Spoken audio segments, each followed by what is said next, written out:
kita memulai ibadah, mari bersama-sama kita berkatakan dengan iman Mazmur 91 sebagai doa kita.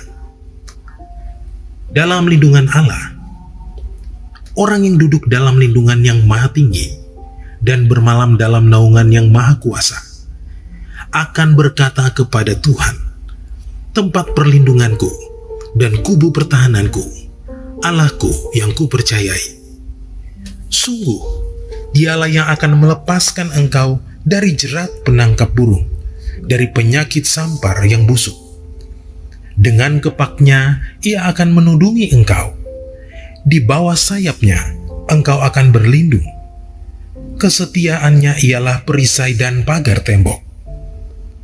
Engkau tak usah takut terhadap kedahsyatan malam, terhadap panah yang terbang di waktu siang, terhadap penyakit sampar yang berjalan di dalam gelap, terhadap penyakit menular yang mengamuk di waktu petang.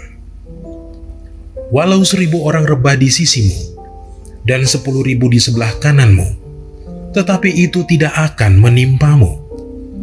Engkau hanya menontonnya dengan matamu sendiri dan melihat pembalasan terhadap orang-orang fasik. Sebab Tuhan ialah tempat perlindunganmu, yang maha tinggi telah kau buat tempat perteduhanmu. Malapetaka tidak akan menimpa kamu, dan tulah tidak akan mendekat kepada kemahmu. Sebab malaikat-malaikatnya akan diperintahkannya kepadamu untuk menjaga engkau di segala jalanmu. Mereka akan menatang engkau di atas tangannya, supaya kakimu jangan terantuk kepada batu. Singa dan ular tedung akan kau langkahi. Engkau akan menginjak anak singa dan ular naga.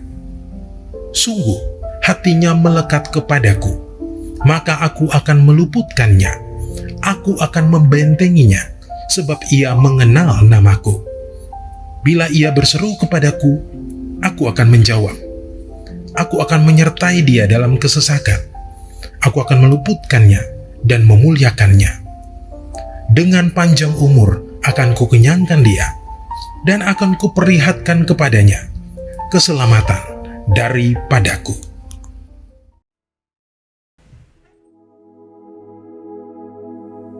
Shalom saudara, menjalani kehidupan sebagai orang percaya, seringkali kita diperhadapkan pada situasi yang tidak mengenakan, dan rasanya jika dipikirkan oleh akal pikiran manusia, hal itu mustahil untuk bisa kita lakukan dan lewati. Walaupun kita sudah menaati firman Tuhan, mendengarkan suara Tuhan, tapi terkadang kita masih mempertanyakan, apakah mungkin Tuhan tolong saya? Saya sudah taat, tapi kok saya belum melihat jawaban Tuhan? Pada Voice of Pentecost kali ini, kita akan belajar mengenai ketaatan di tengah kemustahilan. Kita akan belajar dari 2 tokoh Alkitab yang diperhadapkan pada situasi yang sulit, kemudian mereka mendengar perintah Tuhan yang tidak masuk akal. Namun, mereka tetap taat akan suara Tuhan dan justru mereka mengalami kemenangan demi kemenangan. Yang pertama ialah Ishak. Dalam Kejadian 26 ayat 1-6, pada saat itu Ishak menghadapi bencana kelaparan di negerinya. Awalnya, Ishak berencana untuk mengikuti Abraham ayahnya untuk mengungsi ke Mesir. Tetapi, Tuhan menampakkan diri dan berfirman pada Ishak untuk tidak pergi dan tetap berdiam di negeri yang Tuhan suruh. Lalu, apa yang Ishak lakukan? Ishak memilih untuk taat akan suara Tuhan. Walaupun secara logika manusia, Ishak memikirkan, bagaimana mungkin bisa survive dengan tetap tinggal di negeri yang sedang dilanda bencana kelaparan? Bagaimana caranya Ishak dan keluarganya bisa bertahan hidup? Tetapi, karena Ishak menaati suara Tuhan, Tuhan menyertai dan memberkati Ishak. Bahkan dikatakan Ishak menjadi kaya, bahkan kian lama kian kaya, sehingga ia menjadi sangat kaya. Yang kedua, kita lihat Paulus. Dalam Kisah Para Rasul 16, tercatat 2 kali Tuhan mengalihkan pelayanan Paulus dan rekan-rekannya. Paulus bermaksud untuk memberitakan Injil ke daerah-daerah baru sesuai dengan panggilannya, yaitu kepada bangsa-bangsa non-Yahudi. Kok Tuhan menghalangi orang yang mau memberitakan Injil ya? Tentu tidak. Tuhan tidak menghalangi orang yang mau memberitakan Injil. Tuhan memiliki rencana lain yang lebih baik bagi Paulus dan rekan-rekannya. Melalui penglihatan seorang Makedonia, Tuhan menuntun Paulus untuk mengabarkan Injil ke daerah-daerah Makedonia. Paulus mengikuti tuntunan Tuhan itu, lalu bersama rekan-rekannya, Paulus mendirikan gereja-gereja di daerah Makedonia. Ishak dan Paulus mempunyai pilihan untuk tidak menaati suara Tuhan karena sepertinya tuntunan Tuhan itu tidak masuk akal. Namun, mereka memilih untuk tetap taat mendengar suara Tuhan walaupun mereka tidak mengerti apa yang Tuhan sedang rencanakan bagi mereka. Begitu pula dengan setiap kita. Terkadang dalam kondisi sulit, Tuhan menuntun kita untuk melakukan hal-hal yang justru tidak masuk akal. Kita pun diperhadapkan pada pilihan untuk tetap taat mendengar suara Tuhan atau tidak. Bagaimana supaya kita bisa mendengar dan taat mengikuti suara Tuhan? Ada 3 hal yang dapat kita lakukan. Pertama, intim dengan Tuhan. Dalam Mazmur 25 ayat 14 dituliskan, Tuhan bergaul karib dengan orang yang takut akan Dia, dan perjanjiannya diberitahukannya kepada mereka.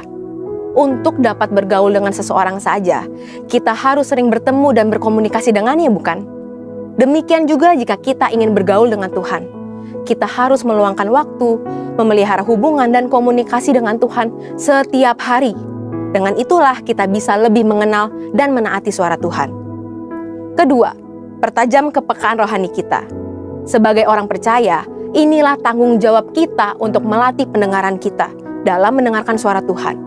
Melalui doa, pujian, penyembahan, dan merenungkan firman itu siang dan malam, kita melatih kepekaan rohani kita. Dan yang terakhir, kita harus memikul salib. Barang siapa tidak memikul salibnya dan mengikut aku, ia tidak layak bagiku. Memikul salib berarti kita harus taat kepada suara Tuhan, sekalipun sulit. Tentu tidak mudah, maka dari itu diperlukan penguasaan diri dan dibutuhkan buah roh dalam kehidupan kita. Ketika kita taat untuk memikul salib, ketaatan itulah mendatangkan berkat, sebab Tuhan membalas setiap orang sesuai dengan perbuatannya. Memikul salib juga berarti memperkuat dan memperkokoh iman kita kepada Tuhan, apalagi ketika kita diperhadapkan pada situasi yang mustahil. Tahukah saudara, apabila kita mendengar dan menaati suara Tuhan, maka berkat-berkat ini akan mendatangi kita. Berkat keberhasilan dan keberuntungan, tertulis dalam Ulangan 28 ayat 1-2. Berkat kekuatan dan perlindungan, tertulis dalam Matius 7 ayat 24-25. Dan keselamatan kekal, tertulis dalam Yohanes 10 ayat 27-28. Jadi saudara, untuk bisa taat di tengah kemustahilan, kita harus pahami dan percayai bahwa Tuhan memberikan rancangan terbaik bagi kita, yaitu rancangan damai sejahtera dan bukan rancangan kecelakaan untuk memberikan hari depan yang penuh dengan harapan. Walaupun perintah Tuhan tidak selalu mengenakan, kita harus yakin dan percaya bahwa Tuhan merancangkan yang terbaik bagi setiap kita. Pada akhirnya, semua akan mendatangkan kebaikan bagi kita yang mengasihi Tuhan Yesus. Yuk belajar percaya dan taat. Haleluya! Untuk penjelasan lebih lengkap dari tim teologi kami, silakan buka link yang ada di atas atau scan QR Code yang tersedia. Tuhan Yesus memberkati.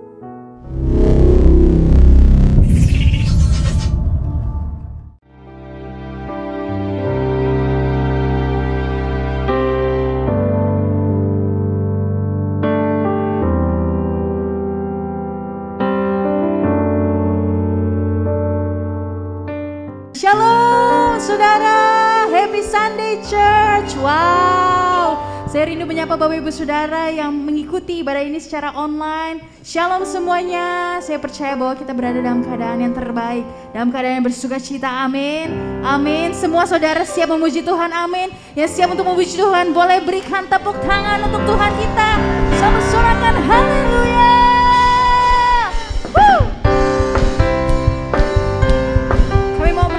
Cita Tuhan dan rayakan kemenangan kami yang telah Kau beri.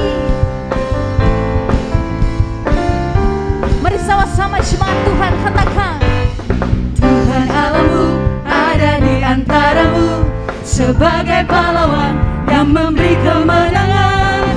Dalam kasih-Nya kita dibaharui, Allah bergiang dengan sukacita.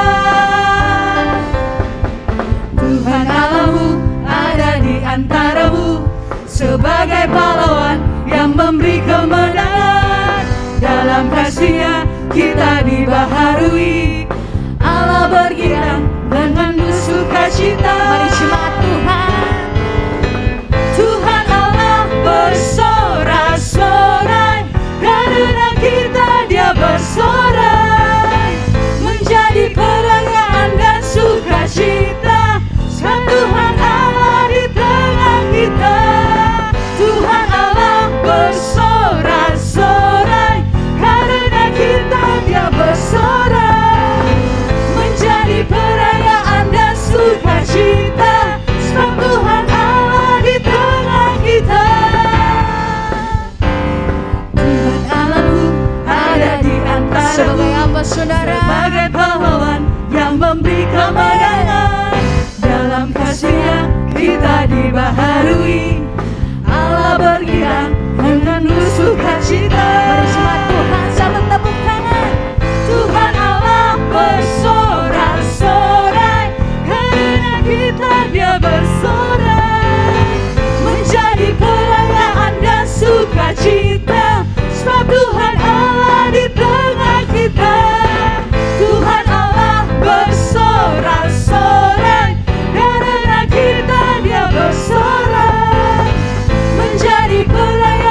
Kami mengucap syukur Tuhan untuk segala kebaikan-Mu, anugerah-Mu, kasih setia-Mu untuk setiap kami Tuhan. Untuk setiap kehidupan kami ya Bapa, keluar masuk kami Engkau yang terus jagai. Terima kasih Yesus, terima kasih Tuhan. Besar anugerah-Mu,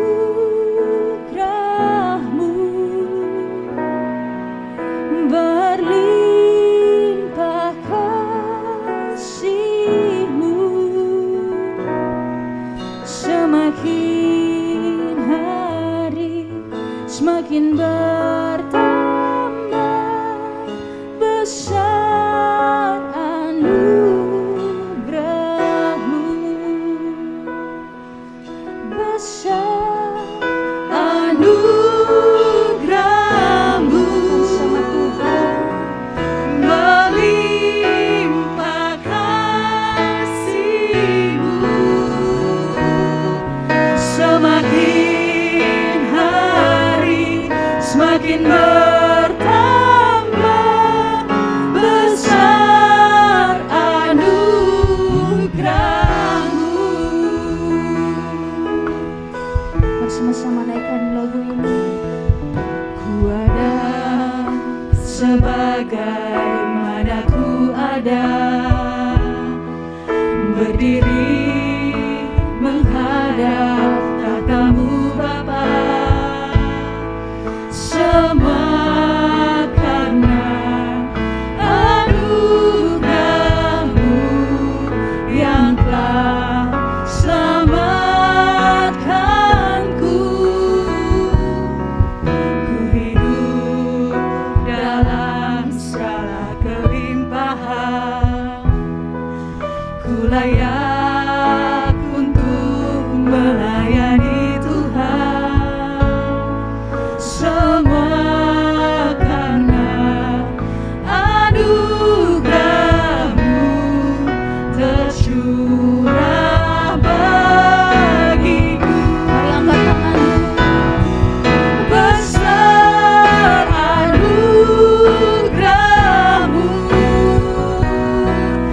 berlimpah kasih-Mu, semakin hari semakin bertambah. Besar anugerah, besar anugerah-Mu, besar anugerah-Mu, berlimpah kasih-Mu, semakin hari semakin bertambah. Besar anugerah-Mu. Mari dengan sungguh-sungguh lebih lagi katakan, ku ada sebagaimana ku ada, berdiri menghadap tahta-Mu Bapa. Semua karena anugerah-Mu yang telah selamatkanku. Hidup dalam segala kelimpahan, Kau layakkan setiap kami, Tuhan.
kasih-Mu berlimpah Tuhan.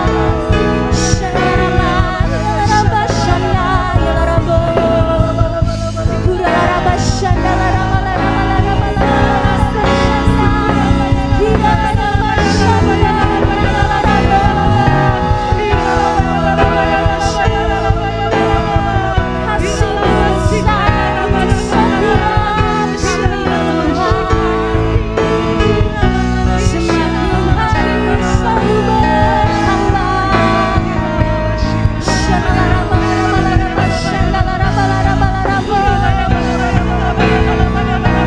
lebih lagi angkat tanganmu, katakan besar anugerah-Mu, berlimpah kasih-Mu, semakin hari semakin bertambah besar anugerah-Mu. Semakin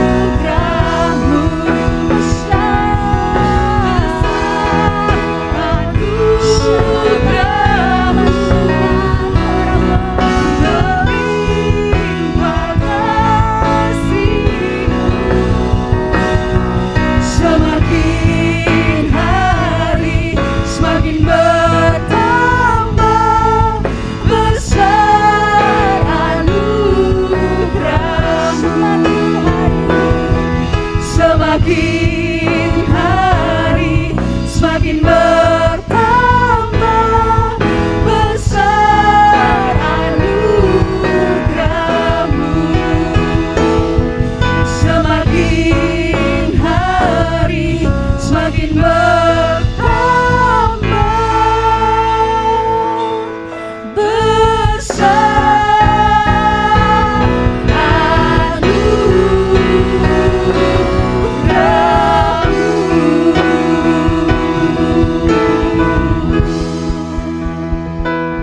Besar anugerah-Mu Tuhan, untuk setiap kami. Kasih-Mu melimpah, kasih-Mu melimpah, tak pernah Kau tinggalkan kami,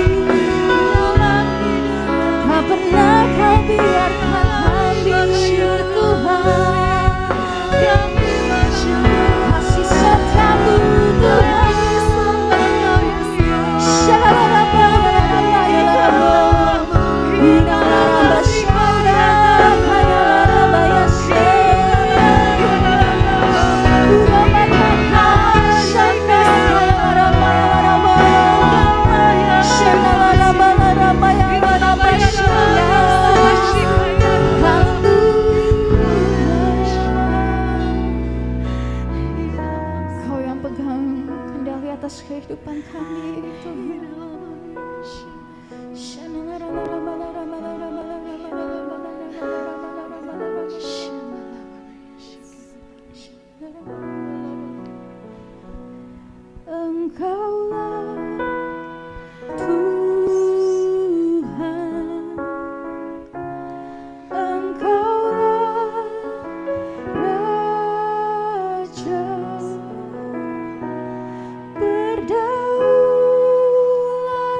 Tuhan. Shalom Bapak Ibu Saudara. Selamat pagi, selamat siang, selamat malam dimanapun Bapak Ibu Saudara berada pada hari ini. Saya mengajak sama-sama mari kita berdoa terlebih dahulu. Kita satukan hati kita. Kami mengucap syukur buat anugerah penyertaan Tuhan sampai hari ini. Karena hanya perkenanan-Mu, hanya pemeliharaan Tuhan, penyertaan Tuhan yang membuat kami ada sampai hari ini, kami terus bertumbuh dalam pengenalan akan Engkau. Terima kasih Tuhan Yesus. Saat ini kami buka hati kami rindu mendengarkan firman-Mu. Tolong kami untuk mengerti dan memahami apa yang menjadi isi hati Tuhan bagi setiap kami. Terima kasih Tuhan Yesus, terpujilah nama-Mu di atas segalanya. Biar pengurapan Tuhan yang turun atas kami dan sehingga kami boleh mengerti apa yang menjadi kerinduan Bapa di dalam kehidupan kami. Di dalam nama Tuhan Yesus kami mengucap syukur, kami berdoa. Haleluya. Puji Tuhan. Haleluya. Bagaimana kabarnya Bapak Ibu Saudara? Saya percaya setiap kita dalam keadaan baik karena pemeliharaan dan penyertaan Tuhan, kasih anugerah Tuhan selalu baru setiap pagi, sehingga hari ini kita ada karena kasih setia Tuhan terus menopang setiap kita.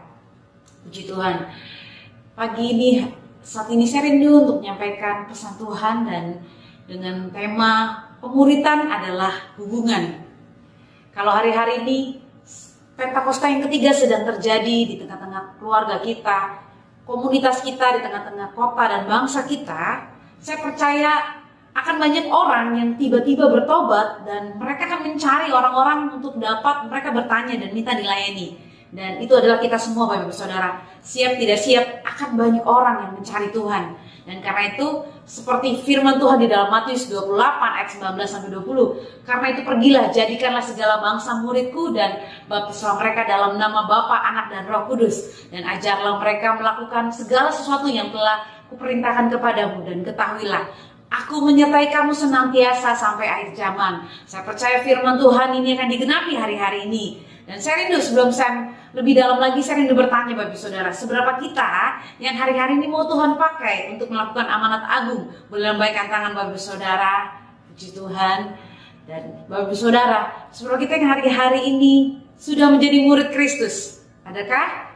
Saya rindu biar ke depan ini sama-sama setiap kita mengambil keputusan, komitmen untuk menjadi murid Kristus. Dan setiap kita mengambil komitmen untuk kita Tuhan pakai, untuk kita siap untuk menjadi saksi Kristus, untuk kita melakukan amanat agung dengan cara kita terhubung kepada Allah dan kita juga terhubung kepada sesama manusia. Saya teringat Bapak Saudara, saya pernah keluar rumah dengan keadaan kondisi handphone saya tidak ada kuota. Saya keluar rumah, saya nggak sadar ternyata handphone saya nggak ada kuota. Apa yang terjadi? Ada rasa khawatir. Kenapa? Ketika handphone saya tidak ada kuota, dia tidak bisa terhubung dengan siapapun, dengan media sosial, dengan orang-orang sekeliling, juga dengan fitur-fitur yang ada di handphone. Seolah handphone ini jadi nggak berguna Bapak Saudara. Nah demikianlah hidup kita Bapak Saudara. Kita harus terlebih dahulu terhubung dengan Allah. Terhubung dengan Allah adalah kebutuhan utama kita. Ketika kita terhubung dengan Allah, kita dapat terhubung dengan orang-orang sekeliling kita. Seperti itulah yang namanya amanat agung, di mana Tuhan mau kita memuridkan segala bangsa, memuridkan orang-orang sekeliling kita, orang-orang yang ada di sekitar kita, mungkin itu keluarga kita, teman kita, sahabat kita, tetangga kita. Ketika kita terhubung dengan mereka, kalau kita tidak terhubung dengan mereka, bagaimana kita dapat menjangkau mereka? Dan hari ini saya rindu sama-sama kita belajar untuk kita boleh melakukan amanat agung dengan melakukan pemuritan dengan cara kita terhubung kepada Allah terlebih dahulu, kita memiliki pengalaman yang menyenangkan, kita memiliki kehidupan iman bersama Kristus. Setelah itu kita juga terhubung kepada orang lain. Karena ketika kita menikmati hubungan dengan Allah, secara otomatis kita juga rindu untuk orang lain diselamatkan, untuk orang lain menikmati anugerah Tuhan. Saya rindu bertanya Bapak Saudara, seberapa kita hari-hari ini sudah terhubung dengan Allah? Boleh lambaikan tangan Bapak Saudara. Puji Tuhan. Sekarang pertanyaannya berubah. Apakah saudara sudah menjadi murid Kristus? Murid Kristus adalah komitmen kita kepada Tuhan. Dan waktu kita beri komitmen untuk menjadi murid Kristus, saya yakin kita dengan hati yang sungguh-sungguh, dengan kerinduan, kita akan melakukan amanat agung. Karena kita adalah murid Kristus, itu melekat dengan diri kita, sehingga kita juga mau dan rindu untuk orang lain juga diselamatkan. Puji Tuhan. Karena itu, ke depan sama-sama kita akan belajar untuk kita memiliki hubungan dengan Tuhan, terhubung dengan pada Allah. Dan setelah kita terhubung dengan Allah secara otomatis, kita akan mudah untuk menjangkau orang lain, terhubung dengan sesama manusia. Karena itu saya mau katakan, pemuritan adalah hubungan. Jadi pertanyaan, bagaimana caranya melakukan pemuritan? Bapak Saudara, pemuritan bukan hal yang sulit. Setiap orang memiliki kesempatan untuk melakukan pemuritan. Karena setiap kita diciptakan sebagai makhluk sosial yang selalu ingin terhubung dengan orang lain. Kita selalu terhubung dengan orang lain. Karena itu Bapak Saudara, yang pertama-tama untuk kita dapat melakukan pemuritan adalah kita harus terhubung dengan Allah terlebih dahulu. Boleh ikuti saya Bapak Saudara? Saya mau terhubung pada Allah, Puji Tuhan.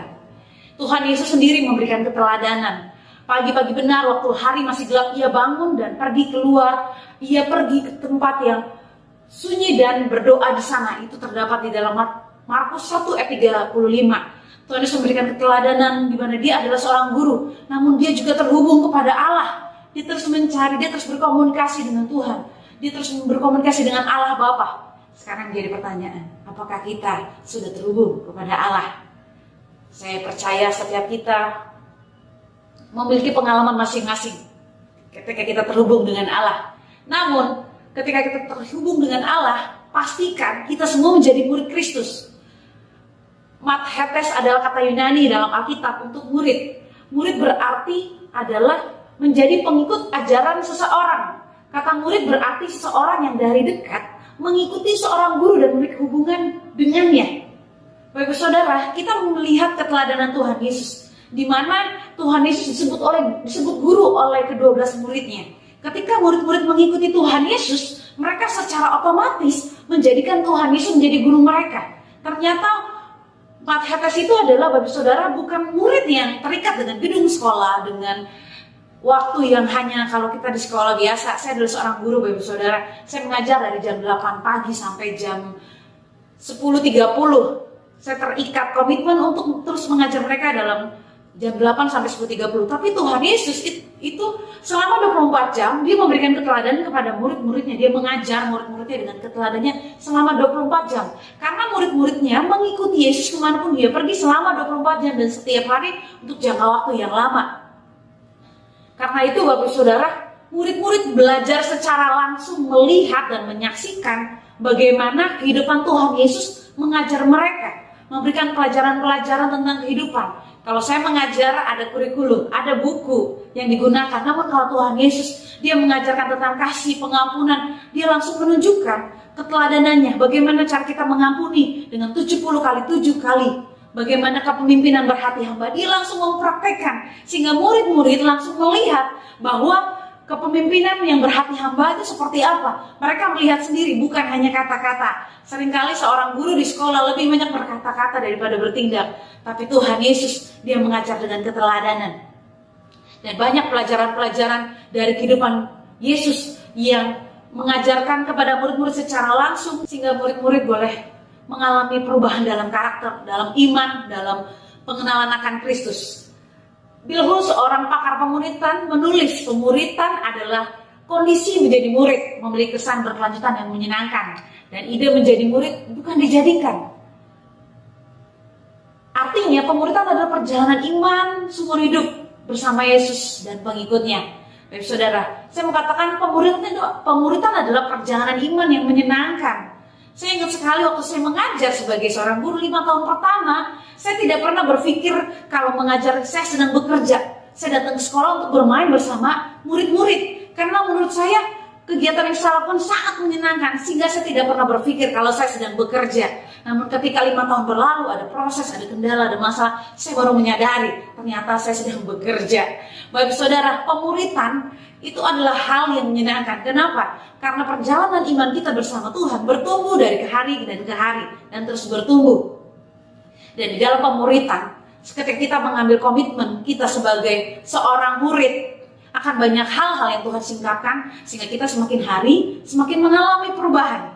Murid yang terus naik kelas dan bertumbuh. Kalau di sekolahan itu ada naik kelas dari SD, SMP, SMA, dan kita juga jadi murid yang kita terus bertumbuh. Yang sekarang jadi pertanyaan Bapak Saudara, sebagai murid Kristus, apa yang harus kita lakukan Bapak Saudara? Yang pertama adalah serupa dengan Kristus itu terdapat di dalam 1 Yohanes 2 ayat 6. Barang siapa mengatakan bahwa ia di dalam Dia, ia wajib hidup sama seperti Kristus telah hidup. Di dalam kitab surat 1 Yohanes ini ditulis oleh murid Tuhan Yesus adalah Rasul Yohanes, di mana saat itu ditulis untuk orang-orang Kristen yang sedang berhadapan dengan ajaran-ajaran sesat. Dan di mana mereka ditantang untuk dapat membedakan mana yang benar, mana yang salah, mana yang berkenan di hadapan Tuhan, mana yang menyenangkan hati Tuhan. Dan mereka ditantang, sehingga saat itu Yohanes mengajarkan kepada orang-orang Kristen saat itu, untuk kalau engkau percaya kepada Yesus, kalau engkau hidup di dalam Yesus, engkau wajib hidup sama seperti Kristus telah hidup. Bapak Ibu Saudara, artinya kita memiliki komitmen untuk hidup sama seperti Kristus telah hidup di dalam sikap, perkataan, dan perbuatan kita. Karena murid itu adalah suatu proses. Seperti kita yang hari ini dia menyadari kalau kita mundur 5-10 tahun yang lalu, mungkin kita nggak seperti ini. Tapi saat ini kalau kita ada dan masih terus setia beribadah, kita masih terus melayani Tuhan, karena kita sedang berproses dalam pengenalan akan Tuhan. Seberapa kita menyadari perubahan dalam kehidupan yang boleh lambaikan tangan kita. Puji Tuhan, berarti Bapak Ibu Saudara sedang Tuhan muridkan untuk berproses serupa segambar dengan Kristus. Bapak Ibu Saudara, saya teringat waktu kita mengalami perubahan-perubahan, akan banyak hal yang dibersihkan dalam hati kita, yang Tuhan rindukan untuk kita semakin hari berubah dalam perkataan dan sikap kita, khususnya dari hati kita. Karena pertobatan dari dalam itu yang mengubahkan sikap yang ada di luar kita. Saya teringat Bapak Saudara, saya punya seorang murid, di mana kalau anak murid itu, anak saya waktu mengajar anak murid PAUD, mereka belajar untuk merendahkan hati, untuk tidak egois di dalam saling meminjam mainan. Dan ketika mereka belajar untuk berbagi mainan di hari pertama, kesulitan, akhirnya berantem. Lalu saya ingatkan, teman-teman, siapa di antara kita yang mau seperti Yesus? Yang mau seperti Yesus, dia akan lebih dahulu mengalah. Dan akhirnya Bapak Saudara, hari pertama nggak mau, hari kedua dan hari ketiga akhirnya saya mau tanya, siapa di sini yang mau ngalah? Yang mau minta maaf duluan. Dan kemudian seorang anak PAUD 4-6 tahun itu bisa angkat tangan, Kak, saya mau minta maaf nih, saya mau minta maaf duluan. Itu menunjukkan dia sedang mengalami proses. Ketika dia mengenal Tuhan, siapa itu Yesus, dia mau mengalami perubahan dan dia mau memaafkan terlebih dahulu. Begitu juga dengan diri kita Bapak Saudara, di dalam perjalanan iman kita, waktu kita berproses serupa dengan Kristus, mungkin ada di antara kita yang melakukan kesalahan. Bapak Ibu Saudara, jangan takut, tetap datang pada Tuhan dan bertobat, karena Dia Allah yang setia dan adil untuk mengampuni segala dosa kita dan menyucikan kita dari segala kejahatan kita. Jadi pertanyaan Bapak Ibu Saudara, seberapa kita yang hari-hari ini mau terus bertobat setiap hari, boleh lambaikan tangan kita Bapak Ibu Saudara. Puji Tuhan. Mari ikuti saya mau berubah serupa Kristus. Puji Tuhan. Haleluya. Yang kedua, sebagai murid Kristus, apa yang harus kita lakukan waktu kita terhubung dengan Allah? Yaitu tetap di dalam Kristus. Ini terdapat di dalam Yohanes 8 ayat 31. Tuhan Yesus merindukan suatu hubungan sebagai seorang guru dan murid. Tuhan mau untuk kita tetap di dalam Kristus, kita tetap di dalam firman-Nya. Dan barang siapa yang tetap di dalam firman-Ku, jikalau kamu tetap di dalam firman-Ku, kamu benar-benar adalah murid-Ku. Di sini menunjukkan ada yang benar-benar murid, ada yang bukan murid Bapak Ibu Saudara. Mari kita koreksi hidup kita. Apakah kita menjadi murid sejati atau kita bukan murid yang sejati Bapak Ibu Saudara?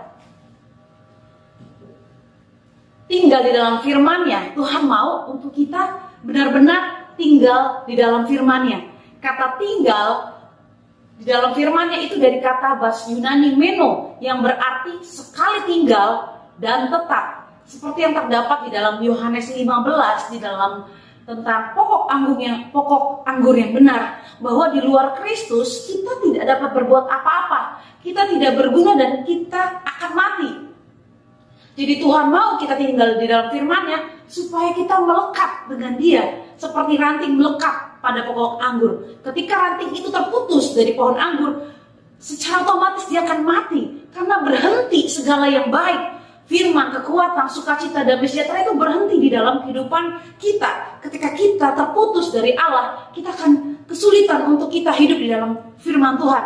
Bapak Ibu Saudara, karena firman Tuhan yang membebaskan kita dan memerdekakan kita dari dosa, dari intimidasi, dari tipu daya iblis. dan firman Tuhan yang menolong kita untuk kita terus berjalan menjadi murid Kristus. Dan saya mau katakan, murid sejati adalah orang-orang yang memiliki komitmen seumur hidup, mengikatkan dirinya untuk berjanji hidup di dalam firman-Nya. Bapak Ibu Saudara, seberapa kita yang hari-hari ini masih terus setia membaca dan merenungkan firman Tuhan, boleh lambaikan tangan kita. Kalau Bapak Ibu Saudara adalah murid Kristus sejati, mari tetap hidup di dalam firman-Nya. Saya percaya waktu kita mengizinkan firman Tuhan itu bekerja, waktu kita terus merenungkan firman Tuhan akan bekerja, membebaskan, memulihkan, bahkan banyak hal-hal yang akan Tuhan singkapkan. Karena takut akan Tuhan dan permulaan hikmat dan pengetahuan. Ketika kita banyak merenungkan firman Tuhan, akan banyak hikmat yang Tuhan berikan. Dan kita adalah murid Kristus yang sejati. Yang ketiga, Bapak Saudara, waktu kita terhubung dengan Allah, kita menjadi murid Kristus dengan kita menjalani panggilannya.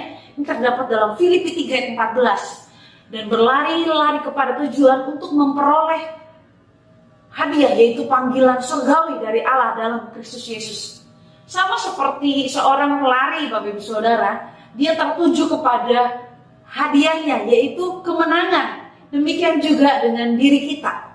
Waktu kita jadi murid Kristus, akan banyak kendala-kendala, akan banyak tantangan-tantangan di keluarga, di pekerjaan, di dalam hubungan kita dengan sesama kita, dalam kehidupan kita. Tapi kalau kita adalah murid Kristus yang sejati, kita akan terus berlari mengejar panggilan Allah, tidak mudah menyerah, terus tekun, terus setia, karena kita sedang ada dalam perlombaan.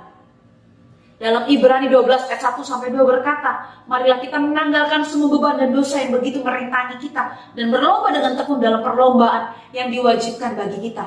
Marilah kita melakukannya dengan mata tertuju kepada Tuhan Yesus. Seberapa kita yang mau terus fokus untuk melakukan amanat agung, boleh lambaikan tangan kita. Amin, Bapak Saudara. Mau terus setia pada panggilan Tuhan, mau terus setia berproses, tetap tekun sekalipun ada tantangan. Saya percaya Tuhan Yesus yang menolong dan memampukan kita. Dan ketika kita terus setia, saya yakin mahkota tersedia bagi setiap kita. Yang keempat, Bapak Ibu Saudara, adalah Tuhan mau kita menjadi murid Kristus dengan kita menghasilkan murid. Ini terdapat di dalam Yohanes 15 ayat 8. Dalam hal inilah Bapakku dipermuliakan, yaitu jika kamu berbuah banyak, dan dengan demikian kamu adalah murid-muridku. Buah adalah hasil pertumbuhan, Bapak Ibu Saudara. Pohon yang sehat pasti akan berbuah.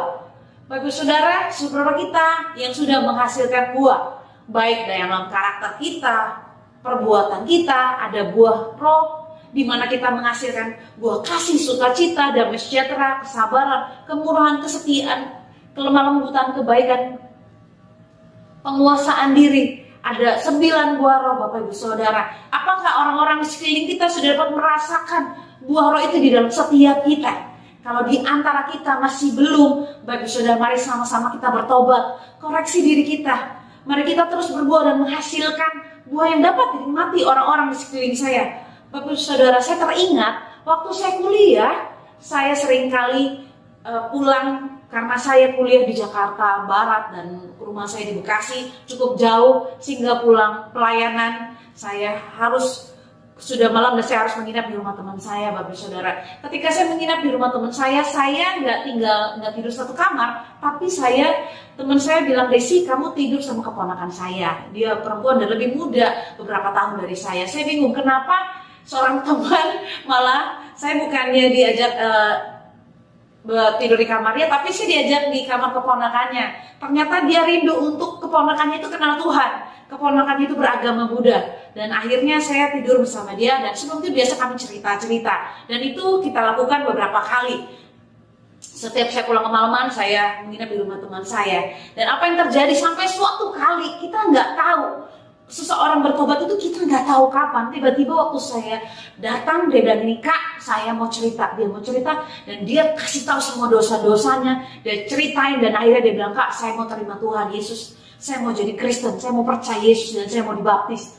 Waktu dia bilang gitu, saya langsung tantang dia mengaku dosa, minta ampun, dan akhirnya dia terima Tuhan Yesus. Dan saat ini dia sudah terima Tuhan Yesus dan dia terus bertumbuh dan dia melayani Tuhan. Bapak Saudara, waktu kita terhubung kepada Tuhan, secara otomatis kita juga akan menghasilkan buah, baik lewat kehidupan kita, perbuatan kita, termasuk akan ada orang-orang yang diberkati dan mereka boleh terima Tuhan Yesus, mereka juga boleh diselamatkan. Seberapa kita hari-hari ini yang mau menghasilkan murid, boleh lambaikan tangan kita. Puji Tuhan. Dan yang berikutnya, yang kedua adalah yang pertama kita terhubung kepada Allah. Yang kedua adalah kita terhubung kepada manusia. Setelah kita terhubung kepada Allah, kita menikmati hubungan kita dengan Tuhan, kita juga akan terhubung kepada manusia. Karena kasih yang kita terima dari Tuhan, kita rindu untuk nyatakan kepada orang lain, orang-orang yang di sekeliling kita, mereka yang membutuhkan kasih Kristus. Dan Bapak Ibu Saudara, tapi seringkali Bapak Ibu Saudara, banyak orang tidak terhubung dengan hubungan yang benar dengan sekeliling, sehingga dia kelihatannya rohani, dia kelihatannya melayani Tuhan, tapi nggak punya teman, tapi nggak ada orang yang suka dekat sama dia. Dia kelihatannya rohani, tapi orang nggak suka. Itu perlu ada hal yang perlu kita perbaiki Bapak Saudara. Waktu kita menikmati hubungan kita dengan Tuhan, kita secara otomatis akan rindu untuk terhubung dengan orang lain, dengan orang-orang di sekeliling kita, baik orang tua kita, adik kita, anak kita, mungkin tetangga kita, sahabat, mungkin orang-orang yang kita temui di pasar, orang-orang yang kita temui di jalan, dimanapun mereka berada. Kita punya kerinduan untuk orang lain juga mengalami kasih Kristus. Bapak Saudara, tapi seringkali justru orang-orang yang ada di gereja, orang-orang Kristen banyak yang gagal untuk membangun hubungan dengan orang lain. Bapak Saudara, karena itu bagaimana cara kita terhubung dengan orang lain, dengan sesama kita, dengan keluarga kita, dengan tetangga kita? Yang pertama Bapak Saudara, kita melakukan pemuritan dengan membangun hubungan dengan orang lain terlebih dahulu. Orang lain gak akan dengar apa kata kita tentang Tuhan Yesus kalau kita belum terbangun hubungan dengan mereka. Nah, bagaimana caranya untuk kita membangun hubungan dengan orang lain? Yang pertama adalah kepercayaan. Kita perlu memiliki kepercayaan kepada Tuhan dan juga kepada orang lain. Kita percaya rencana Tuhan. Karena Allah bukanlah manusia sehingga ia berdusta, bukan anak manusia sehingga ia menyesal. Masakan ia berfirman dan tidak melakukannya, atau berbicara dan tidak menepatinya. Ini ada di dalam Bilangan 23:19. Waktu kita percaya kepada Tuhan, saya percaya kita juga akan menjadi orang yang dapat dipercaya. Firman Tuhan berkata, jika ya katakan ya, jika ya hendaklah kamu katakan ya, jika tidak hendaklah kamu katakan tidak. Apa yang lebih daripada itu berasal dari si jahat. Ini terdapat di dalam Matius 5 ayat 37. Bapak Ibu Saudara, kepercayaan itu terbangun dan bertumbuh secara progresif. Kepercayaan itu bukan datangnya tiba-tiba. Kepercayaan itu berproses. Karena itu untuk kita membangun hubungan dengan orang lain, jadilah orang yang dapat dipercaya dalam kata-kata. Jadilah orang yang punya integritas dalam sikap. Jadilah orang yang dapat dipercaya. Karena firman Tuhan berkata di dalam 1 Korintus 15 ayat 46, tetapi yang mula-mula datang bukanlah yang rohania, tetapi yang alamiah. Kemudian barulah datang yang rohania. Mereka akan mendengar apa kata kita. Setelah mereka melihat kita menjadi orang yang dapat dipercaya secara alami, kita dapat dipercaya dalam tanggung jawab, dalam pekerjaan kita dapat dipercaya. Secara otomatis perkataan kita juga dipercaya. Bapak Saudara, banyak orang yang kecewa, bahkan dikecewakan karena banyak yang anak-anak Tuhan yang gak bisa dipercaya. Mereka kelihatannya rohani tapi gak bisa dipercaya, sehingga banyak orang yang kecewa dan akhirnya tidak datang kembali kepada Tuhan.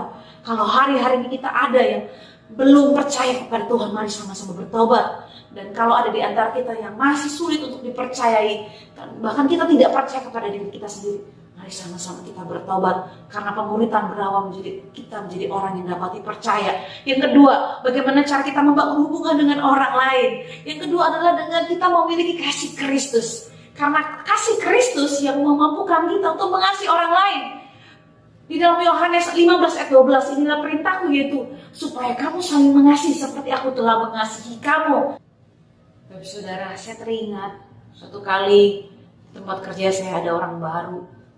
Dan waktu dia baru, saya dengan rendah hati saya mengajarkan dia untuk dapat beradaptasi dengan cepat dengan pekerjaan. Dan kemudian saya lakukan hal yang baik, saya menabur kebaikan kepada dia. Namun apa yang saya dapatkan dari saudara, kira-kira sebulan 2 bulan kemudian, tiba-tiba dia membalas dengan melakukan hal yang gak baik sama saya. Waktu dia melakukan hal yang gak baik, saya sedih dan saya kecewa. Saya doa, Tuhan, apa yang saya harus lakukan? Waktu saya terhubung dengan Tuhan, Tuhan tiba-tiba taruh hikmat buat saya. Dia adalah orang baru, gak mungkin dia mempunyai niat yang jahat sama kamu. Dia gak mungkin punya motivasi yang jahat. Yang ada dia hanya salah paham saja. Jadi dengan kasih Kristus, sehingga saya berpikir bahwa dia cuma salah paham saja. Dan ketika saya berpikir dia hanya salah paham saja, akhirnya saya memutuskan untuk tetap mengasihi dan menerima dia, menghormati dia, dan saya tetap melakukan hal yang baik kepada dia. Bapak saudara, setelah 2 tahun berlalu, tiba-tiba orang itu datang sama saya. Dia tanya, kenapa waktu itu kamu gak bales apa yang sudah saya lakukan kepada kamu? Dia tanya seperti itu. Lalu saya bilang, karena saya percaya kamu tidak punya hal yang jahat. Kamu gak mungkin punya motivasi yang jahat. Kamu orang baru. Gak mungkin kamu mau menyakiti saya. Yang ada kamu hanya salah paham saja. Sehingga saya melakukan hal yang baik sama dia. Waktu dia bilang kayak gitu, dia bilang, terima kasih karena kamu gak balas hal yang jahat sama saya. Dan ternyata Bapak Ibu Saudara, dia ada di posisi yang sama Bapak Ibu Saudara. Ketika itu 2 tahun kemudian dia bermasalah dengan banyak orang. Dan harus diselesaikan dan dipertemukan dengan banyak teman-teman di pekerjaan. Dan saat itu akhirnya didamaikan dan akhirnya mereka boleh berteman kembali. Namun lukanya masih ada dan kekecewaan masih ada. Lalu saya bilang sama dia, kalau saya dulu bisa mengasihi dan mengampuni kamu, saya bisa berpikir kalau kamu cuma salah paham saja dan saya menerima kamu. Dan saya percaya kamu juga bisa mengasihi dan menerima mereka Bapak Ibu Saudara. Dan akhirnya apa yang terjadi Bapak Ibu Saudara, dengan kasih Kristus sehingga dia dapat mengasihi dan mengampuni orang-orang yang menyakiti dia. Bapak Ibu Saudara, waktu kita mengasihi dengan kasih Kristus, gak ada motivasi yang mau menguntungkan diri sendiri, motivasi yang tulus. Saya percaya waktu kita bangun hubungan sama orang lain akan diberkati. Mereka secara otomatis akan merasakan kasih Kristus lewat kita Bapak Ibu Saudara. Jadi yang pertama untuk kita dapat membangun hubungan dengan orang lain adalah kepercayaan. Kita jadi orang yang dapat dipercaya. Yang kedua, miliki kasih. Dengan dasar kasih, kita bangun hubungan kepada orang lain. Bukan ada motivasi untuk menguntungkan diri sendiri. Yang ketiga, bagaimana cara kita terhubung dengan orang lain, Bapak Ibu Saudara, yaitu dengan cara pengampunan. Hari-hari ini, seberapa kita yang masih memiliki ruang untuk menerima orang lain punya kesalahan. Seberapa kita yang masih memberikan kesempatan, memberikan ruang untuk orang tua kita, adik kita, kakak kita, teman kita untuk melakukan hal yang salah kepada kita. Bapak Ibu Saudara, ketika kita mengampuni orang lain, sebenarnya dosa kita juga yang diampuni. Bapak Ibu Saudara, karena Tuhan Yesus lebih dahulu mengampuni kita. Di dalam 1 Yohanes 4 ayat 19, kita mengasihi karena Dia lebih dahulu mengasihi kita. Dan mengampuni itu memerdekakan kita Bapak Ibu Saudara.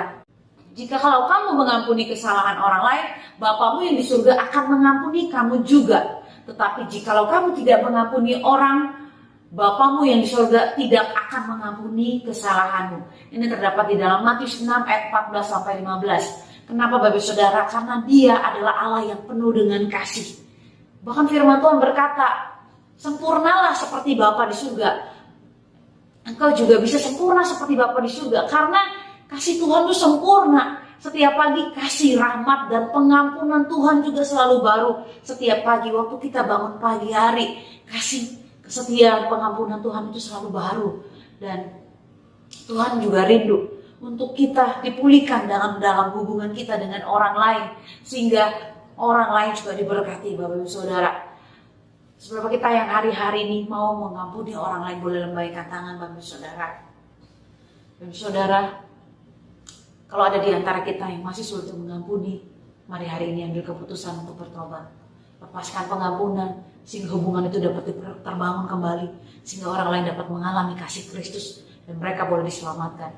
Yang keempat, bagaimana cara kita membangun hubungan dengan orang lain, adalah supaya kita terhubung dengan orang dengan komunikasi.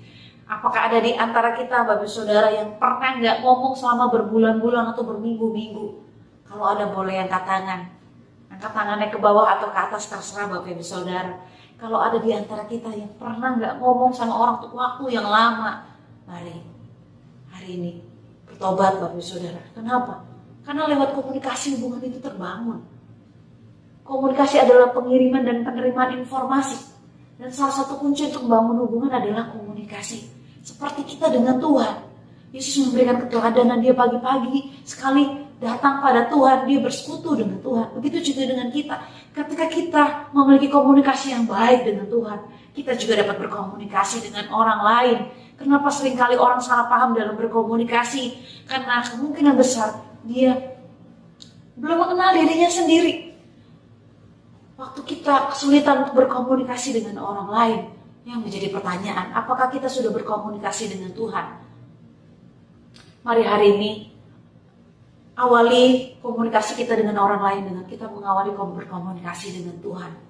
Kalau ada di antara kita yang masih belum berkomunikasi dengan orang-orang yang terdekat dengan kita, mungkin ada kesalahan, ada hal yang orang lain lakukan, atau juga mungkin ada hal yang kita lakukan yang melukai orang lain sehingga komunikasi itu jadi berhenti, jadi terputus. Mari hari ini bertobat Bapak Ibu Saudara, karena kita sedang melakukan amanat agung. Dengan kita berkomunikasi dengan orang, kita sedang membangun hubungan sehingga orang lain juga dapat mengenal Kristus dan diselamatkan. Bapak Saudara, hari ini ada dua hal di mana kita terhubung kepada Allah dan terhubung kepada manusia. Kita terhubung dengan Allah dan menjadi murid Kristus, serupa dengan Kristus. Kita mau berbuah, tetap di dalam firman-Nya, melakukan panggilannya dengan berfokus kepada panggilan Allah. Dan yang kedua adalah bagaimana kita terhubung dengan manusia. Ketika kita terhubung dengan Allah, kita secara otomatis akan terhubung dengan orang lain. Dan membangun hubungan dengan orang lain dengan jadilah orang yang dapat dipercaya. Jadilah orang yang memiliki kasih. Jadilah orang yang memiliki mudah mengampuni dan juga berkomunikasi.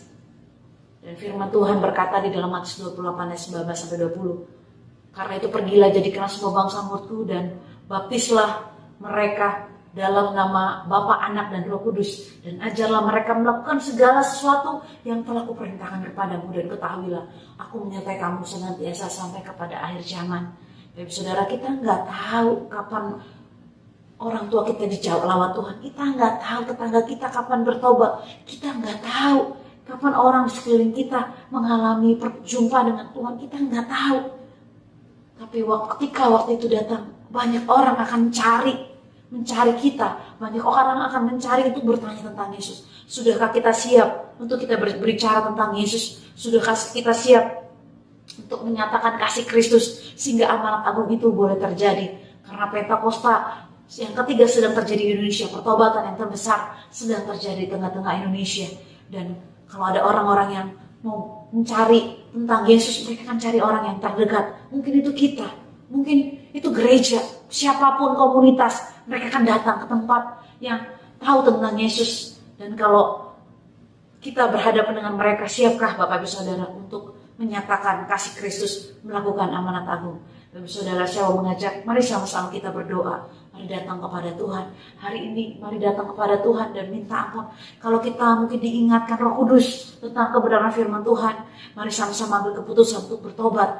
Mari ambil keputusan untuk terhubung kepada Allah. Setiap hari dalam 24 jam kita terus berterhubung dengan Allah. Tetap dalam firman-Nya, berproses serupa dan segambar dengan Kristus. Mau terus berbuah, mau terus memiliki hidup yang berdampak buat sekeliling. Dan mari ambil keputusan untuk kita mau terhubung dengan orang-orang sekeliling kita. Tuhan, Kau Allah yang mendengar setiap doa seruan yang kami naikkan. Tuhan, jamah setiap kami dimanapun kami berada. Curahkan roh pertobatan itu berawal dari kami, Tuhan. Biar kami adalah orang-orang yang bertobat dan diubahkan. Karena kami adalah murid-murid Kristus. Kami adalah murid yang sejati, Tuhan. Kami terhubung, kami komitmen untuk melakukan, untuk hidup di dalam kebenaran firman-Mu. Tolong kami, Tuhan, untuk mengasihi orang-orang di sekeliling kami. Tolong kami, Tuhan, untuk kami melakukan amanat agung. Kami percaya Engkau yang terlebih rindu untuk banyak orang yang diselamatkan dan tidak ada satu orang pun yang binasa. Terima kasih Tuhan, berbicara lebih banyak lagi atas kami, pakai kami. Biar pengurapan Tuhan turun atas kami, mengajarkan kami apa yang harus kami kerjakan. Terima kasih Tuhan, materaikan firman-Mu di dalam hati kami. Dan hari ini kami disembuhkan, kami dipulihkan. Kami boleh kembali lagi untuk memperbaiki hidup kami. Dan kami boleh terhubung kepada Allah, dan kami juga terhubung kepada manusia.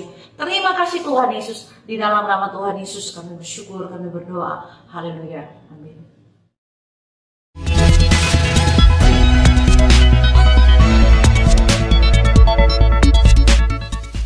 Shalom Bapak Ibu dan teman-teman sekalian. Saya akan menyampaikan informasi dari Rayon 1G. Bagi Bapak Ibu yang belum mengetahui, Rayon kita yaitu Rayon 1G sudah memiliki mobile apps atau aplikasi yang dapat diinstal di smartphone, baik di Android phone atau iOS phone. Untuk yang belum menginstal aplikasi GBI Rayon 1G, dapat mendownload di Play Store bagi yang menggunakan smartphone Android atau di App Store bagi yang menggunakan smartphone iOS dengan mengetik di mesin pencarian GBI Rayon 1G.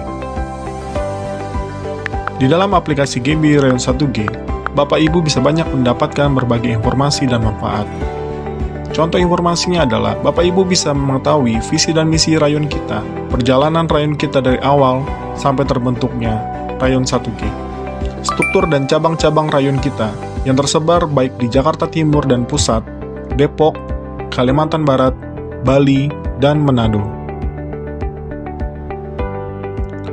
Bapak Ibu juga dapat mengetahui kontak person dan alamat dari setiap cabang GBI Rayon 1G, dan terdapat juga informasi mengenai kontak person KUL. Jadi, Bapak Ibu yang belum tergabung dalam KUL dan rindu untuk bergabung, dapat menghubungi kontak person yang tersedia di aplikasi GBI Rayon 1G. Salah satu manfaat yang akan diperoleh bagi Bapak Ibu yang belum terregistrasi atau terdaftar di cabang, dapat melakukan registrasi di aplikasi GBI Rayon 1G yang akan diarahkan sesuai dengan cabang Bapak Ibu berada. Bapak Ibu juga dapat mengikuti program pembacaan Alkitab bersama-sama yang sudah di-setup atau di-schedule di aplikasi GBI Rayon 1G. Dan masih ada lagi beberapa informasi dan manfaat yang diperoleh apabila Bapak Ibu menginstal aplikasi GBI Rayon 1G. Bagi Bapak Ibu yang butuh informasi tambahan mengenai aplikasi GBI Rayon 1G, jangan ragu untuk bertanya ke pekerja setempat yang akan membantu Bapak Ibu. Sekian pengumuman untuk GBI Rayon 1G. Tuhan Yesus memberkati.